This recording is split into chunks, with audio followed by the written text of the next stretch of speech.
On this segment, we have with us the former Minister of Works and Housing, Mr. Babatunde Raji Fashola. He'll be speaking to us about his new book, Nigerian Public Discourse. He will also be speaking on the state of the nation. You can join the conversation much later. You can call us on 081 076 41679, 090 241 You can also tweet to us at TVC Entertainment using the Your View on TVC hashtag. Welcome to the show, sir. Happy New Year. Happy New Year. It's good to have you back after many long years. We're happy to have you back. Good to be here. So, we got a copy of your monograph. And I think I've almost finished it, and I think I couldn't stop it. And I think it's such a good book that I've read because I love the fact that you highlighted the key issues Nigerians talk about, and you gave your perspective. Let's start with why you thought this was necessary to have this book in the first place. Okay, this book is hopefully meant to provoke intellectual rigor to our developmental issues and the way we talk about our country and about ourselves and all of those kind of things. Now, it started as an act of provocation itself. Right. About 2 years ago. I was having a conversation with some of my staff and some of my colleagues, and then a debate ensued. And somebody said, look, why don't you put this down and write? I said, I don't have the time to write. I'm busy with files and all that. I said, okay, you know what? I will bring a recorder. You can dictate all your thoughts. I will transcribe them. And that's how it started. So we had this session after session after session, and he was kind enough to help my special assistant on legal matters, Mr. Lanre Akishola. He transcribed my entire dictation. That was 2 years ago. So I started the editorial work, and then I lost the manuscript that I had edited. So, of course, I had the backup on the system, but without the edit. So I just left it alone until then, after I left office. And the conversation started again. I said, look, we've talked about this, and somebody said, okay, you know what? Let me do the edit for you, since you don't want to touch it again. So put together a team of people to edit it, and then they sent it back to me, and then I did the final edit. So here we are. Right, good. Let me quickly just say, this is an SEN's language. You know, I read simple. I always have to interpret to simple English to comprehend things, and it took me a while. I saw that it was detailed. I used to think BRF, the governor. I always forget the SEN part, but this is like going back to school. It's a very, I call it a book that sparks critical thinking, making people question what you hear, what you're used to. Usually we'll just hear things in Nigeria and we'll fly with it. But reading the book, I kept thinking Nigerians should go deep into critical thinking. So was that one of your objectives, to spark the conversation amongst general Nigerians, not necessarily people in public service, or just spark that critical thinking, the power to question everything that you see? Because I like one of the lines where you use the Paraji story, I think the football, I'm trying to remember. India. And the India experience. Yeah, you know, the football. Thunder Balogun story. And I have never questioned it. I have also never questioned the Okun and the lagoon water. In fact, I thought it would be a cost to try it. You know, so reading that, and I was like, is that the intention? You know, to get but you know, it's like a deja vu moment, if you like, listening to you saying that it's already provoking you to question things, and that really was the objective, and that's why I said the hope is that it will provoke intellectual rigor, it will provoke us to ask questions about things, and if you look at the much vexed issue about how many we are, for example, population. And that's a big planning number keeps changing. A big issue. If you look at why is it that we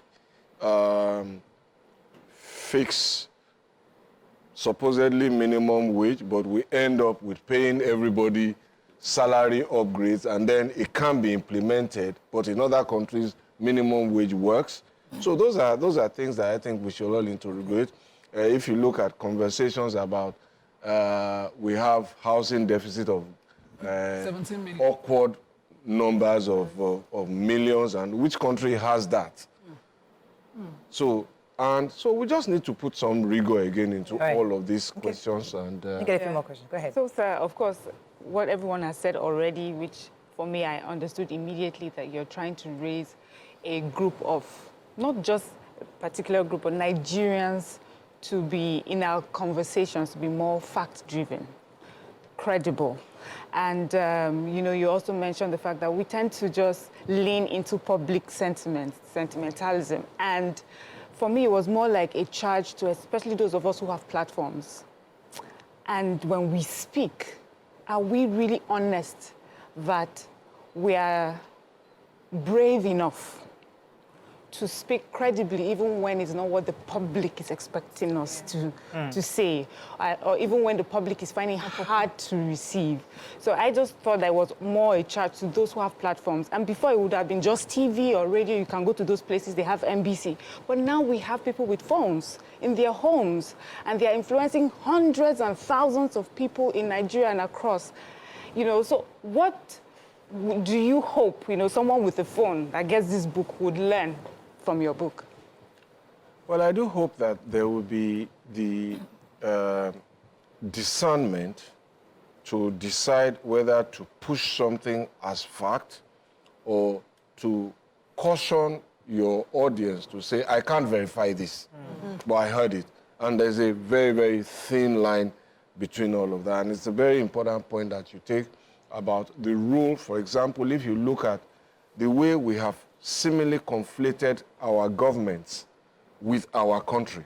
Yeah. So every time our government lets us down, is the country that we throw under the bus. But the country has done nothing to us. Nigeria has done nothing to us. Totally agree. I read, you know, that thing you just said now, I read it in page 94. Yeah. And I was going to use it as my closing remark, but since you mentioned it, let's go there. Let's go there. And it made me cry when I read that part, like a tear dropped. It says, we must understand that government is different from country. We must criticize government and politicians without throwing our country under the bus. This is possible. Governments will change. Politicians will come and go. But the territory of the Federal Republic of Nigeria remains. Will outlive us. Let us enhance the power, prestige, and good name of Nigeria for ourselves and the generations to come. Honestly, that broke my heart. Because for a second, I'm like, oh my goodness, what have I done to my nation? What are we doing to our nation? What are we doing to this territory?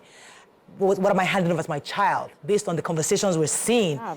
So it really breaks me as a citizen that, okay, listen, we need to really be conscious of what we're doing. But let's not go ahead of ourselves because there's so much to break down. Yeah. Let me let BC have our opening statement, then we'll take it gradually. Go ahead. So you also harped on, the book is lovely, by the way. I studied political science in school, and like Nima rightly said, it took me back to class. Like, this kind of conversation, I'm not ready to sit down and listen and have it, you know. But you mentioned incorrect narrative going around and how we're not able to get proper data for certain things. And you give instances of where some laws are already been moved from the federal to the government, and after a while it goes back into the federal books, and the new crop of politicians need to begin to ask these questions and, you know, draw the line. Now, what would you suggest in regards to politicians understanding the laws that they have, the states knowing the laws, knowing their jurisdiction? How do you expect them to go about this so that we don't have conflicting interests at every point in time? And there's also another case I think we took last week in the papers where the waterways between Lagos and the federal government was under pressure. Yes, Niwa. Excuse me. Yes, yeah. Now, if as some people say, that politics is a game, how many know the rules? And the rules are there, the Constitution. How many of us even read it? And when I urge people to read the Constitution, they tell me, oh, I'm not a lawyer. I said, no, it's written in very simple English. It is. First of all. Secondly, you don't have to memorize everything by heart, but you can read 1 page or 2 pages every morning. And you will see that there's a lot there that we're not aware of. For example, people expect that a president, look at the powers of the president, for example, that we broke down. Powers. Everybody said, oh, the president is all too powerful. And all presidents have been. In fact, some have said Nigerian president is the most powerful. But going through the constitution, you see that the president is mentioned about 48 or 49 times in the edition of the constitution that I used for the book before the last amendment of the constitution in 2023. And in all of those places, we seem to have conflicted the powers, his duties, and functions all together and aggregated all of them as powers. He has duties, he has powers, he has functions, and none of them is without a countervailing force, either approval of the National Assembly, confirmation of this, and subject to such other powers. So he's not that all too powerful president that we think. And then unlike the United States, where one of their vice presidents famously described himself, I believe, as a spare tire, our vice president is not a spare tire. Wow. The Constitution makes very clear provisions. He's chairman of the National Economic Council, which is a very, very big institution for advising the president on economic matters. The framers of that constitution deliberately separated economic responsibilities in terms of preparation and advisory work and gave it to the vice president. He's chairman of the Boundaries Commission. He's also chairman of the National Council on Privatization, amongst other agencies that even statutes give him responsibility to assist the president. While you will see that the president is chairman of the Police Council and National Council of State and Army Council and all of those kind of things. So these are the rules that underpin how this game of politics works. And so we are not necessarily the same with other countries. I don't know how many other countries have it in their constitution, for example, that every state must have a nominee in the Federal Executive Council. And so when we're in a hurry for the president to quickly pick all of his team members, we start comparing our process with that of other countries where the president is not under obligation to pick from every state. So how many presidents come and know who is from which state? Now, what goes on in each state? There are internal arrangements there where, for example, I think I heard on your program, for example, where there was a narrative about how many ministers had come from a particular senatorial district. Those things are internal politics of each state, rotated. So if the governor comes from the east, the minister must come from west. And so all of these are things the president must fact check before he makes a nominee. I know a state where the governor decamped from our party simply because a woman was picked to represent that state. Wow. And they didn't want it. So these are all of the considerations that why we're understandably expecting a president to quickly announce his ministers. This is background work that is going on. I want us now go into each of the issues, but interestingly, I just realized that you didn't mention gender. Not that you mentioned something like that in the chapters. I'm not sure you addressed anything that has to do with the gender issues we have, but either way. Those were the frontline issues of that moment. As I told you, it was a work of provocation. I'm thinking of doing a sequel now. We'd love to have a sequel. Now, let me start with the issue of data, and I'd like the ladies each go into which angle that interests them. Okay. I mean, one of the things that caught me is how we easily accept international data and use it as facts. 17 million children are out of school based on some statistics show that, and I've gone for multiple events. And I think you have interrogated us sometime when we were using this data and said, how do you know? On what premise were these data provided? Just for those who haven't read the book, could you help us understand the danger of sharing and recirculating improper inaccurate data? Outdated data. I hear you. There are many dangers. But the one that scares me most is that there are people who get employed and who keep a job because we have a problem. Yes, you said that. And the way they continue to magnify that problem is a problem that will never go away. Oh, wow. And so that is one danger. And then we begin to continuously look Oh, at sir, so don't go too fast. It's on that, I always like my viewers to understand what that means. So we begin, for example, you're saying... For example, if they tell us, or people say, or statistics show that we have 17 million housing deficit. Yes. So how do we build that? So we look like a hopeless place. That's a danger. I did a quick math. And if you divide, let us say we want to build 1 million houses. And I've heard people say you can build 1 million houses in a year. Wow. I am yet to see anybody do that. The oldest public housing program in the world is run in the UK. Started, I think, in 1918. So it's over a century. I've studied it extensively. It usually targets about 300,000 to 400,000 houses over every 5 or 4 years. And there is never 100% performance. So some people come and say, you want to build a million houses a year. So if you just do a quick math and divide that by 365 days, you get about 2,000 something or so, if my math is correct, houses per day, from foundation to roof and finish and fittings. How is that possible? And so it's like they set us on an impossible mission. And it begins to destroy your psyche and your confidence. As a people. Wow. That's a danger. Yeah. There are many others. Yes.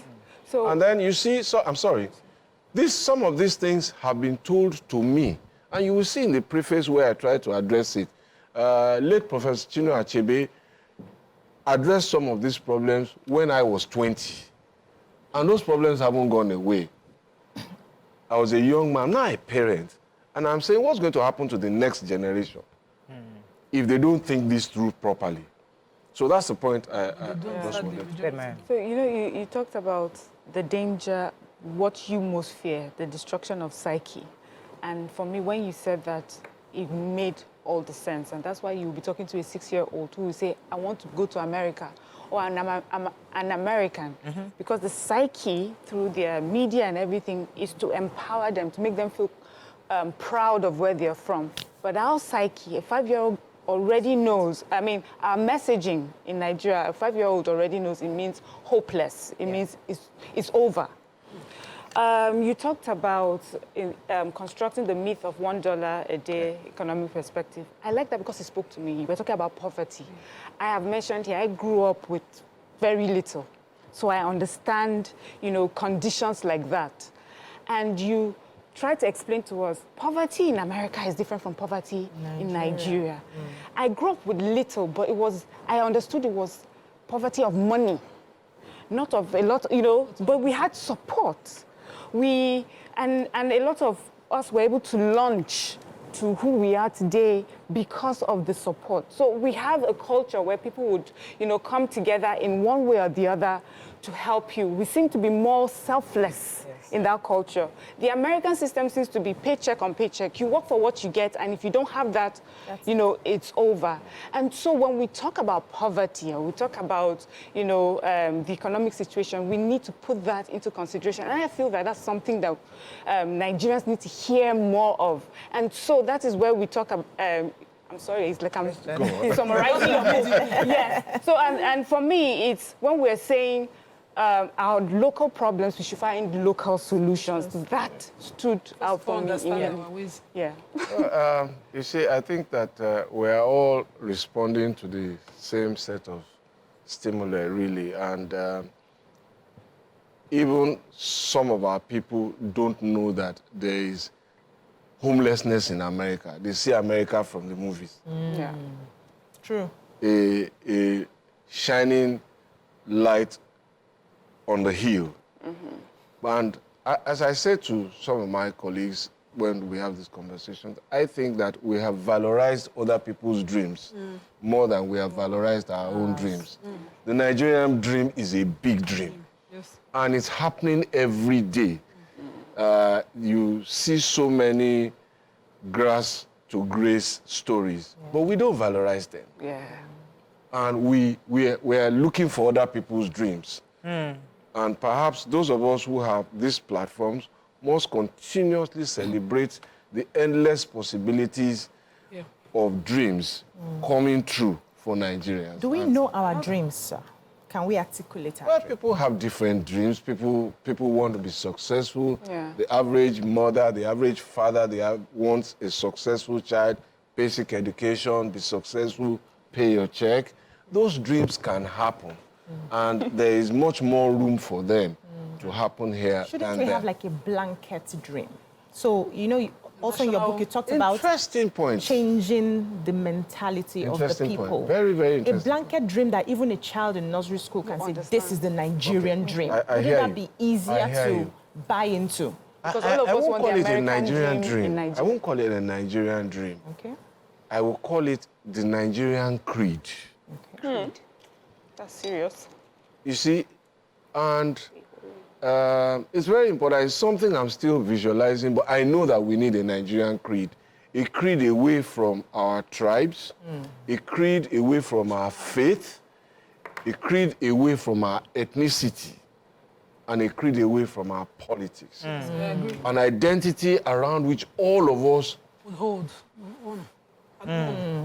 Yeah. can, proud of. can Identify really- with. Yes, it's I easier. totally agree. And it brings me to page 14 and 15 of this book where, from what you just said, that's how where you I'm going. described corruption, and you know, your emphasis was on enforcement of law and order, but then you came to financial corruption, which raises perspective for me, and you said it's undoubtedly deleterious, but the corruption of values is even more detrimental and damaging to society, which is where I've always been for a long time. Yeah. So arrest the thief, yes, but the culture, the permission is everywhere. You know, make it or fake it or make it in very different slogans. Yeah. You know, the way we were brought up, values was what was driven. Yeah. The fear that my father would hear that I was involved in something would make me think not twice, 3 times before I get involved in it. But now, parents excuse and say, no, make it. You don't make them now at whatever cost. So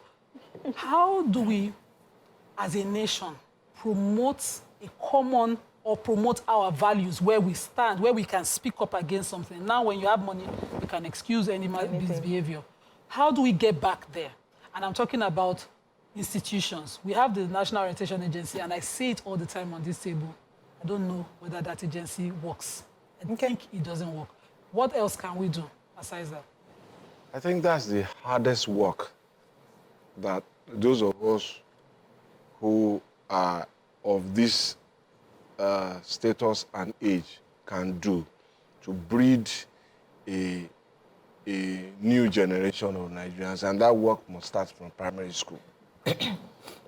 Somebody was talking to me yesterday about the need to collaborate with the public sector education system. They've done it successfully in their private institutions, where education is more than that the public schools are doing well, the grades are good, but what kind of children, what kind of young adults are they producing morally, ethically, and what kind of values will they become the kind of men and women we want to see in 20 years? And I think that's where the work is. And that's where I think also that the reinforcement of whatever creed that we come around. So people are talking about national conference and all of that. I think the biggest conversation we should have is what is our national creed. I like that. And that encompasses our values and our dreams and something around which all of us can say, I want to be a part of this. I'd like to stay on the corruption because that was actually on page 14 and 15, so I'm happy that you took us there. 2 key things, law and order, because she said that we're here fighting the symptoms of corruption. But what we should actually be seeking is to ensure the rule of law. There has to be law, there has to be consequences for every action at every stage. And that in itself also got to me. But what's really got to me, you said to illustrate the corruption. He said, what we don't typically recognize as corruption, you now listed a few things. And number one, Nick, I read that number one, I said, I know whether he didn't come for my book launch. He humbled you. He said, no wonder he didn't come for my book launch. I said, he must, because of that. He said, number one, he said, the act of inviting a public official or a politically exposed person to a fundraising event or award ceremony with the expectation of securing the financial donation of political power. You know whether he did not show up on that day. No problem, I forgive you. But I got it. But these are supposed to be things that we normalize. Yeah. Should we But there are acts of corruption. Yes, please. Sorry. I was going to say that some of us are carrying shoulder. I'm not corrupt. But when you now read some of it, see yourself. Straight bullet will hit you. Number two. So number two, the practice of conferring chieftaincy titles or professional fellowships on politically exposed persons who are still in office, thereby blurring the lines between professional merit and political influence. Okay, Go. The utilization of connections, networks, or influence. You are connected to everybody in Nigeria. If you have any problem, Nimo will sort you out. that one I would like for So let her finish that sentence. Payment for children or worse, bypassing due process and potentially disadvantaging others. This one, it talks to me directly. are we not allowed to use the, what is the essence of network? Knowing the governor, I cannot call him. Okay, so it's just for all of us, really, and I think we're all guilty. Yeah. We are. But it's for us to really reset, Reflect. and perhaps in the evolution of that creed, say to ourselves, what is the definition of corruption? Because as I point a finger, how many are coming back at me? 4. Okay, so, and I think that's from where we started, it is just to provoke all ourselves. And as Moraya said, some of these things have been normalized, but are they lawful? Are they right? And what standard do we want those hypothetical children in primary school? What kind of people do we want them to be in 30 years? Yeah. A much better version of ourselves? Or not. Yeah. So let me read this. For me, the practice of paying 2 years' rent in advance by individuals who earn their salaries monthly in arrears. So it raises the question about financial sustainability and potential for exploitation. I know this is something that you tried to push. Yeah. And, you know, I didn't see it from the point of corruption. It's true. So if someone that earns monthly and a stipend, and you're asking the person to pay 2 years, what are you pushing the person to do? No, he may not even be deliberately pushing to anything. I get but when it, he brings the money, something must tell you that this thing is not orderly. And there is no better illustration of the trauma to ourselves.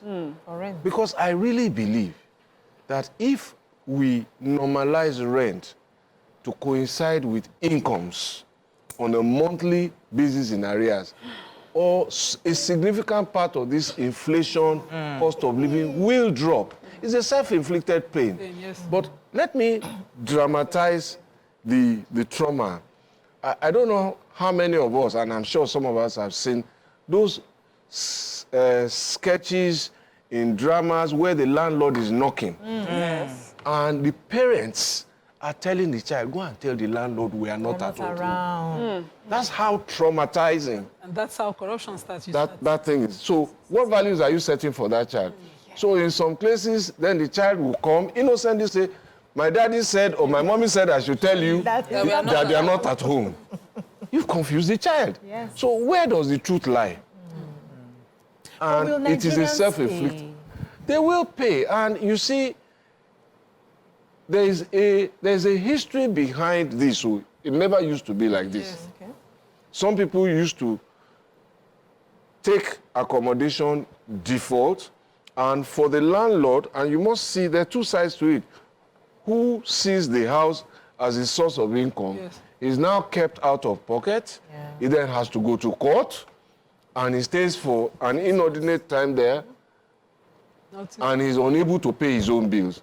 So some people devise the measure to say, okay, well, if I can't get it, let me get it in advance. And I know that when it's court time, so it's like the proverbial saying that when the bird learns to fly without perching, the hunter must learn to shoot without missing. Stopping, yes. So, but it's hurt us in many more ways than we probably have accounted for. We'll have to go to State of the Nation very soon, but I'd like us to wrap up on this book very quickly. Go ahead. Something happened recently where you talked about your experience with the military officer and how you arrested him and you admonished him, explained to him that his conduct in uniform was most deleterious again, because all the paraphernalia of the state has been deployed towards an unlawful purpose. Recently, Governor Sanwo-Olu arrested a young man, and while he was being, dragged to the car, he said, I'm a soldier, Oga.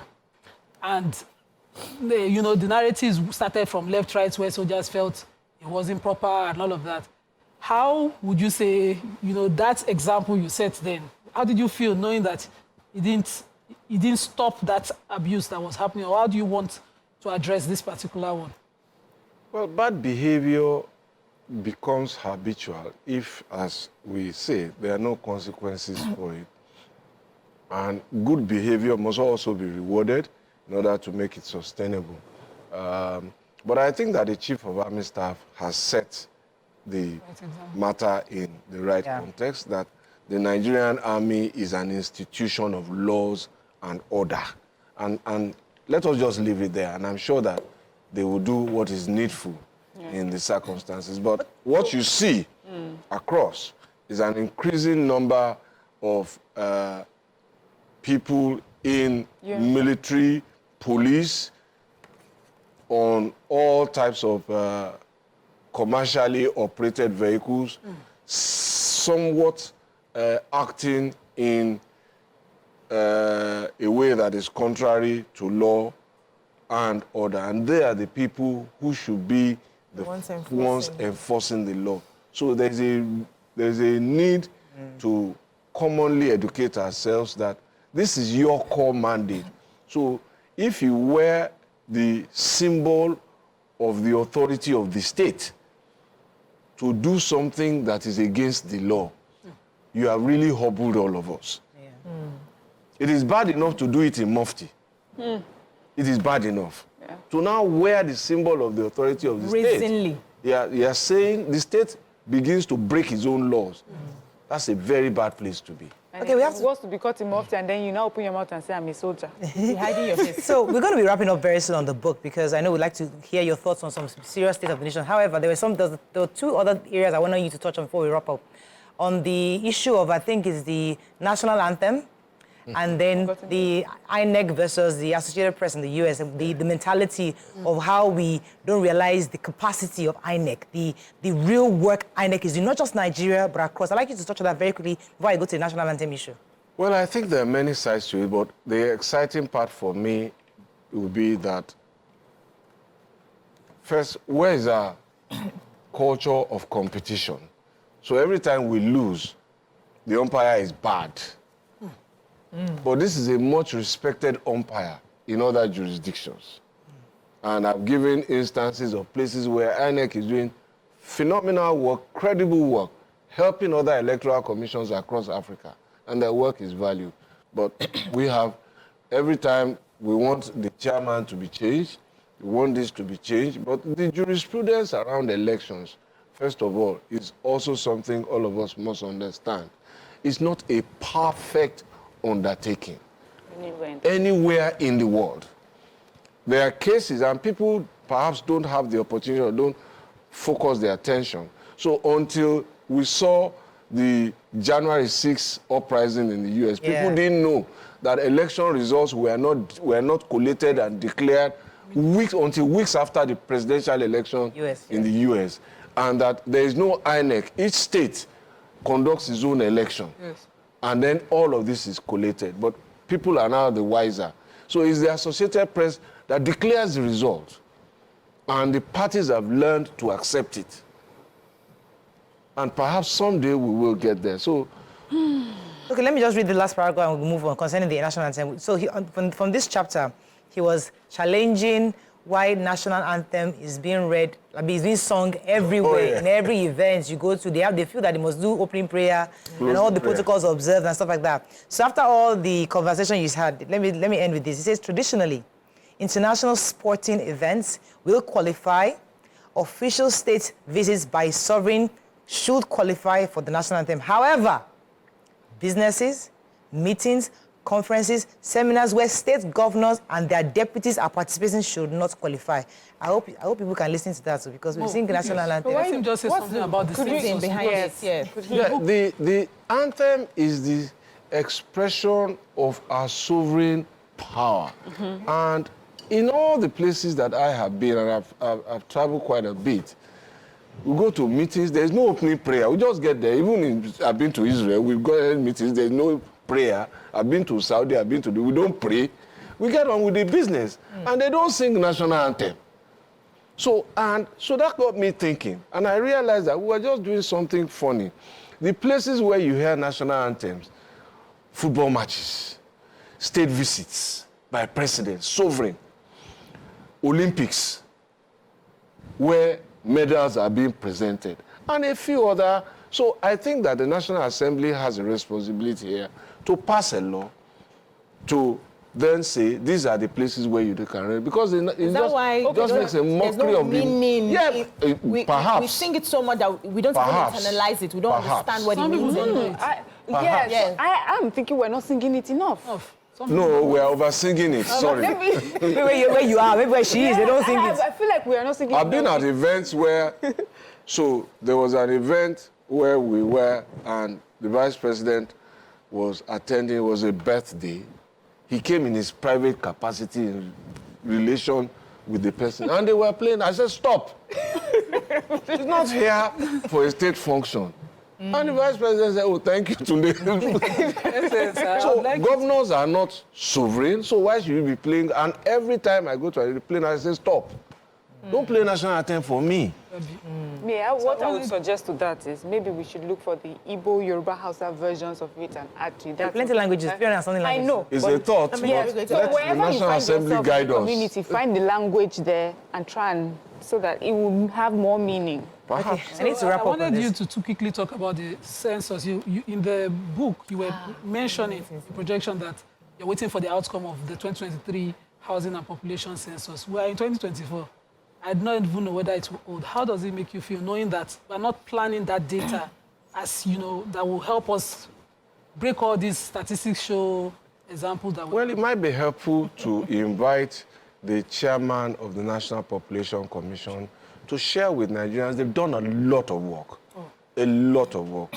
I think they have data on all the houses in Nigeria, for example. There's some other work to be done. But timing is going to be very, very important in how they do it and how all of us cooperate with them so that we get the full value of this exercise. However long it takes, it doesn't matter anymore. It's what is the value of what is produced. What we did in 2006 was skewed for political and other base considerations. As you will see, we challenged the results in Lagos. And the census tribunal, people don't realize that there was a census tribunal. We challenged results and the tribunal validated our challenge, which meant that the outcomes were not accurate. And so all of the figures around which we have been planning are inaccurate figures. Yes. So there's a big opportunity here to do something really good for the country. All right, let me go on a quick commercial break. When we come back, we'll find out what you've been up to since you left office. And if you're babysitting or you're traveling, stay with us. We'll be right back. Thanks for staying with us. We still have our guest, Mr.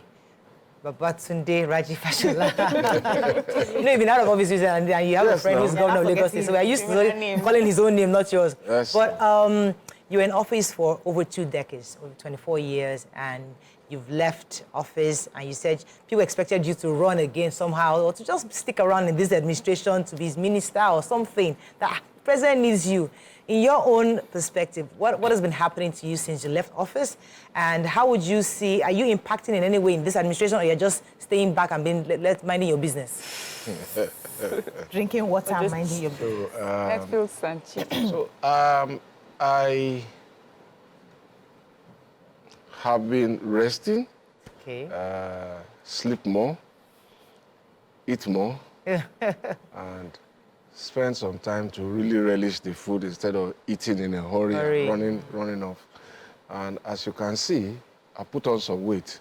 Yes. Even if I say so. You can see. Now I'm trying to walk that down. But otherwise, I've been good and spending time at home. So Christmas was good.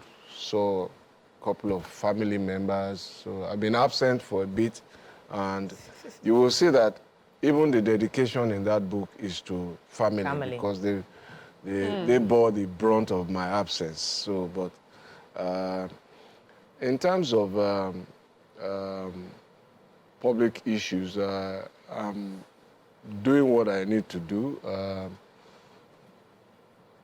making observations and suggestions where they're necessary, giving support. You see, in some places I've done some conversations with some subnational governments, sharing experiences, and it's a new challenge, of course, but most of the time, on a scale of 1 to 10, I spend 8 out of that. Family. Yes. Focus on family. So me, I want to know, because my curiosity was aroused when the young man Nnamdi Bezim did an article that you wrote a petition to the IG at the time, and I've not seen you since that time. So please, kindly address how the events, what led to the events, and how it turned out eventually. Oh, okay. I think it started first with a story at the time that the political temperature was rather elevated, and also at the time that there were pending cases, petitions, post-election in court, and somebody started sending messages on X that I was involved in writing a judgment. And I thought that was crazy and scandalous. And the Supreme Court was also then facing some scrutiny. And I thought this is a very, very serious and dangerous allegation. The third arm of our government, on the one hand, the basis of our democracy, on the other hand, and even in undemocratic times, that was the place to go. And some people were thinking that this was something to just toy with.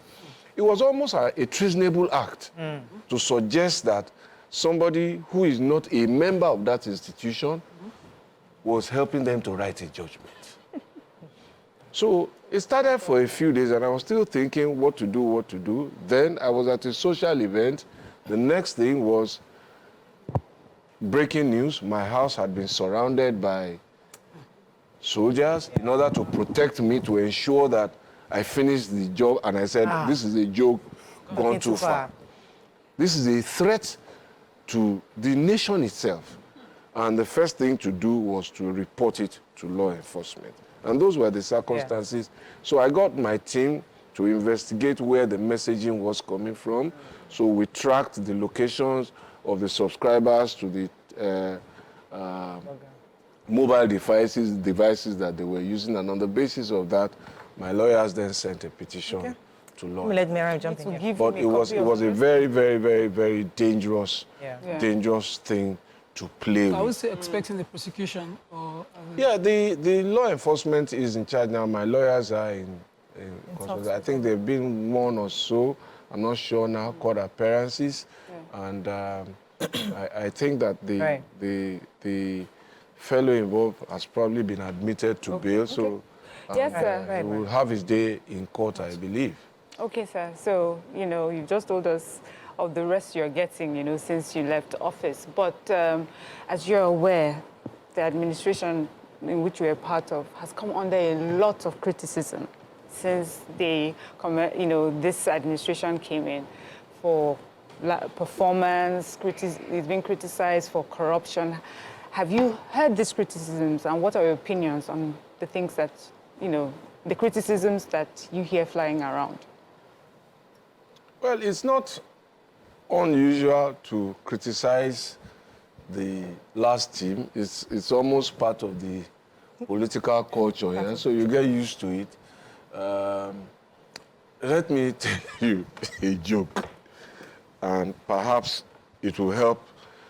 No, it's not a joke, it's a story, but perhaps it will help dimension stuff. So one of my colleagues called to express concern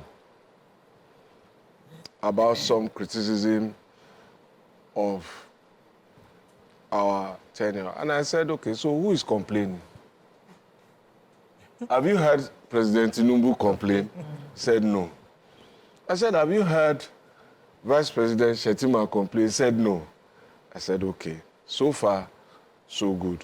Do you remember in the previous tenure when we took over, when some of us were criticizing A and B, what was the President Buhari and Jonathan was doing? They were having lunch together. Yeah. So I said, okay, I hear you. Mind your business. Yeah. So, very busy. So let me ask you, you've spent about 24 years in active service. 21 years. 21 years active service. And, sometimes you may cast your mind back to some of the things you went through in discharging your duties. Do you have any regrets? Is there anything you wish, or if given another chance, you would implement differently than how you did it initially? It's not necessarily, well, it's not normal for me to look back with regret, because I think I've run my races as hard as I could. So I take the view that anything that wasn't possible was not meant to be. Mm-hmm. Okay. So I gave it every shot that I could. So some things, and this is the truism of life. I was telling my staff this morning when we were coming that we were on the Third Mainland Bridge, and I said the concept of the Third Mainland Bridge started during Gowon's administration, when Awolowo was financing. And he said, what? I said Babangida finished it. Yeah. So, and that spanned many administrations. So there are things that you start and that you don't finish. Others finish. But the important thing is, what did you do with the time and the resources that you had? Did you give it your best shot? Because of time, I would like you to, because there are a few things there are important things I'd like you to touch on before you go. Time is running out very quickly. Recently, Betta Edu was suspended from office because of what happened. Many of us read the papers. Many have argued that what happened is not really over the top, because it happens in the ministry where you can request for advancement, we give into a private account because you're trying to get things done faster, quicker. Others are saying, no, I think that is on the list. Sorry? It's on that list. Yeah, I know, it's on that list. What are your own views on it? Because others are saying, please let her go back to her work. I mean, it's on, yes, she made a mistake, she's young, she's vibrant. I mean, we know that it could have been an error that she made, that she wasn't intentional. What are your own personal views on this Betta Gate? I don't have any personal views, because I don't have the facts. So some of what is coming out may not be factual. It is a matter under investigation, as you have reported, and I think that we should leave it at that. Let the process do its work. Interposing personal views in any event raises the question. I won't express a view if I don't have the facts, and even if I did, I might still decline to interpose a view, because when we say that we want Nigeria to have strong institutions, those institutions exist. Do we allow them to do their work without all of the pressure? To function. So investigations are not a switch, because it's a process, and that has to happen. Reports, outcomes have to be presented. Opinions then have to be made on the basis of facts that have been extracted. Advisory is then given to the appropriate authority on what the next steps should be. All right. So let's wait. Ew. So Nigerians are not so patient, if you see the popular opinion when it comes to things like this. And we don't have a trust for these institutions, especially the security agencies, as much as you would like. We have this mob action mentality, catch an anna, kill him now. Nobody has time to wait and see due process through. How do we shift mindsets? Because you talked about how this affects nation, and you wrote a petition when somebody did that. But a lot of people believed it. They jumped on it. How do we shift this mindset and tell people court processes take a while? I have a case that I've been doing. It's 2 years now. We've been required by the court to put on notice the other party continuously because the court wants to fulfill before all righteousness before we are ahead. And I'm trying to explain to the person, I did not know that you'll be slow like this. You know, how do we get people to understand this? You know, because I used to work in court, trying and defending cases, I understand somewhat how this can feel. And therefore, we must respect the process. Let us remember that the Constitution we all subscribe to guarantees a presumption of innocence. We must not take that away. There's a presumption of innocence. And the reason that is important, there's a movie called When They See Us. Yeah, Netflix. Called When They See Us. Yeah, and You watch films, sir? He's home now. You're not watching movies movies. now. No, I used to watch Netflix even whilst I was working, but I just used to pay because I would watch it late into the night. But it dramatizes the importance of the presumption of innocence and a fair trial. Young men taken in their prime, convicted for an offense. African American story, yeah. African American story, based on prejudices. So we must be careful. All right. And I say nothing in support or against. Let us just allow the process to work. And I say no more. Okay. How do you feel about, you know, governor being, 9 years since being governor of the state? How do you feel about Lagos State as it is today? Do you have any advice? Are there any comment? Are you proud of some things? Are there any criticisms? I won't offer advice about how the state is run on TV. I have access to the governor, and from time to time we talk. Does he still pick your calls? Of course. Just joking. Murayo. No, just no. You see, you're no more in government. Now, people say once you're no more in government, they will abandon you. So politicians will not call you, will not pick your calls again once you're out of government. But I'm happy that you still have it. So what do you think of the state that you left behind? No, I said I won't express any comments. The state is a work in progress, and the team are doing their level best to keep things going. And they are also undertaking some challenging projects and programs and policies. Our responsibility to continue to support them. That's our responsibility. If it gets better, let me attach something to that. Benefit. What do you think of the President Tinubu's administration so far, the decisions he's made, what's going on right now, the policies that we're hearing and seeing? In your view, what's 2024 looking like? What do you think? Well, again, I think that what we must understand, and this is important, and maybe that's part of the next work, people are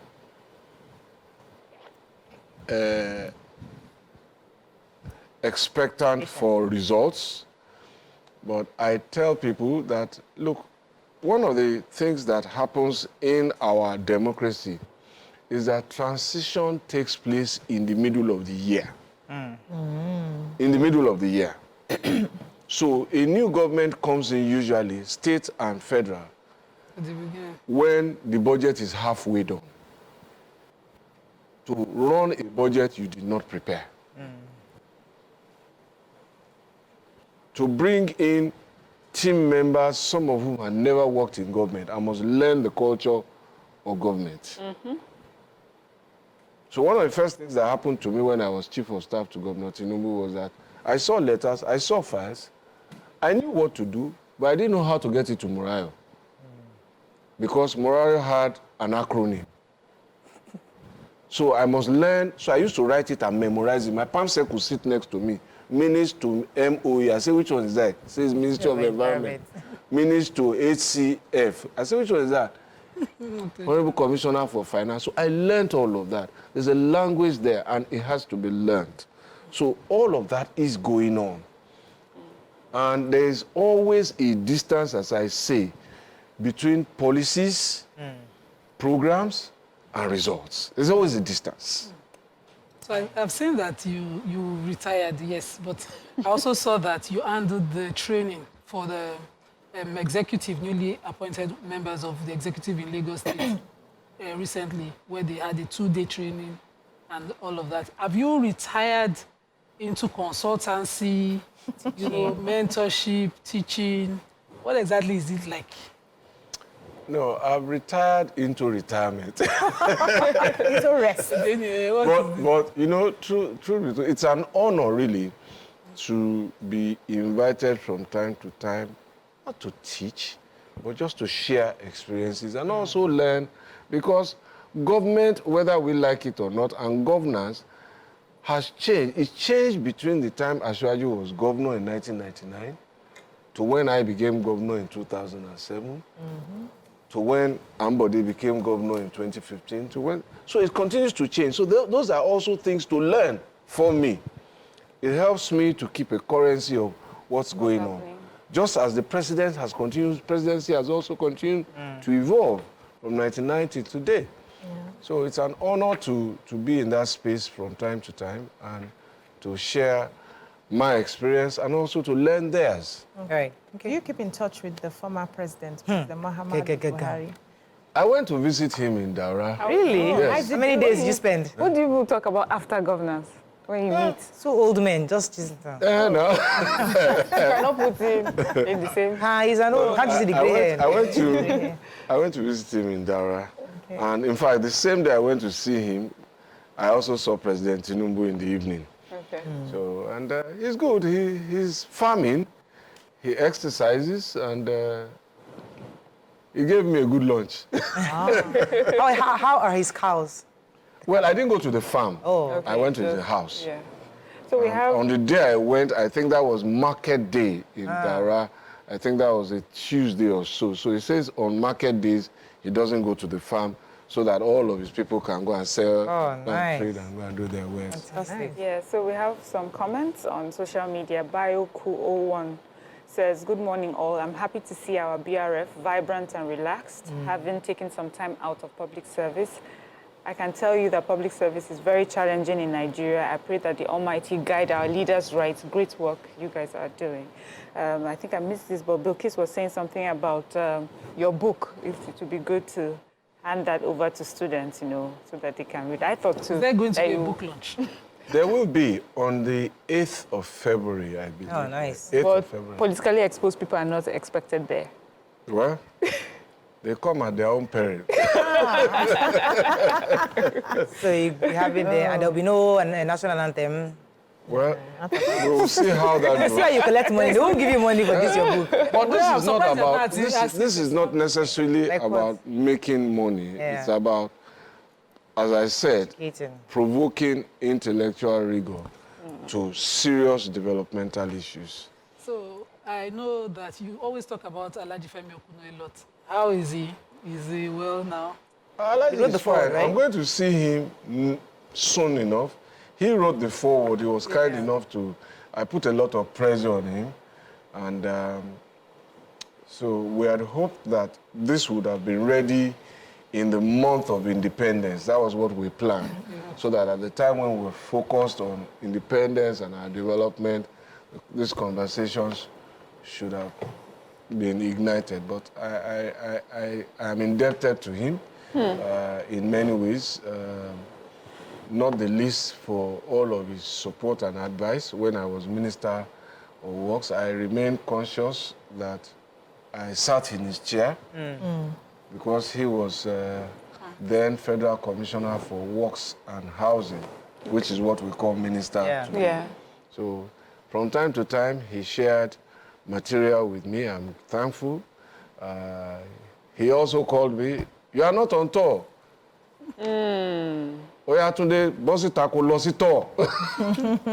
And all of that. So, Because of time, let me just find out your... and let me say this. The Lagos-Ibadan Expressway was awarded during his time. I think it never finished before he left. But one of the things he did was to save that media, and I think then it was about 50 yards in the middle then. And whilst his colleagues were saying that media was too big, he emphasized that he was saving it almost as a land bank for future expansion of the road long after they had left. And that has afforded us the opportunity to add that additional lane today. Yes. Oh, wow. And Nigeria stands in his debt. Nigeria stands in his debt, and all those who use that road for it. We have plenty of questions I want to get to you, so let me jump in. Biko, just for the future, is there any plan somewhere around that you have to probably get into governance again? If the Pata be opportunity president. comes? Just ask the question. Do you want to become president? I did not say that. Would you like future? Anyhow, the governance comes. There's no plan anywhere. So would you like... There's no plan anywhere. So, you know, as I said, we only have like 3-4 minutes, so I'm trying to rush in so many things. Okay, when I saw that Wole Soyinka, you know, in your introduction, I was like, when I saw it, I was like, would we be able to read this book? You know, the English. So how did he, what was his own contribution Okay, to the so book? this was my first literary adventure. And I thought, around the time after I left office, he called to say, look, I need to see you to discuss something. And I said, oh, by the way, I need you also to do something for me. And he said, what was this? So I said, when we met over lunch and we finished, I said, look, I've just tried my hands out at book writing where you are a very seasoned practitioner. Will you just please read and criticize? So he said, why not? So I emailed it to him. He read it and he called me after to say, look, there are 1 or 2 line mines here. Be careful so that you don't fall into the same criticism and that you are making of. And that was very helpful. Let me ask the final question so that then we can wrap up. This new slang, saying no grief for anybody, what are your thoughts on it? Everybody's saying there's no grief for anybody. Well, I have no thoughts. I heard about it yesterday. I have no detail on it. So I can't. I saw. There's a slang says no grief for anybody. Let me. How do you feel about it? Calm down. Because you're asking a political question. I don't know where it originated from, and I don't know what the context is. But I saw, where was I? I was at some place yesterday afternoon. I was on my way. I stopped by to pay a condolence visit. Okay. That's what happened. So I saw the first PRO saying something about no gree, and so that was all so unfortunately I didn't watch the morning shows before I came here.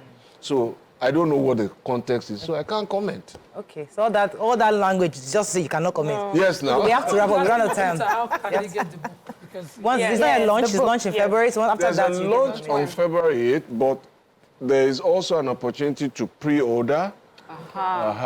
So, and that's on Instagram and Twitter. You can find that if you go to the site of the publishers, Kuramo.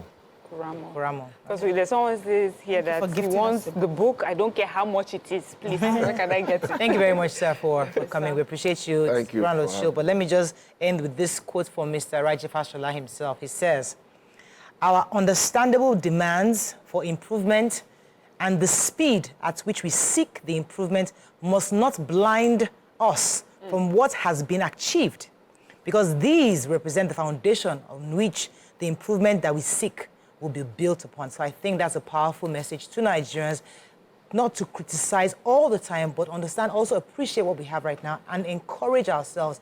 Nigeria will be great again, and I'm really proud to be here. And thank you again, sir. Thank you for coming. Joining us on the show. Thank you. Have a great weekend. We'll see you Monday. Bye for now. Bye-bye.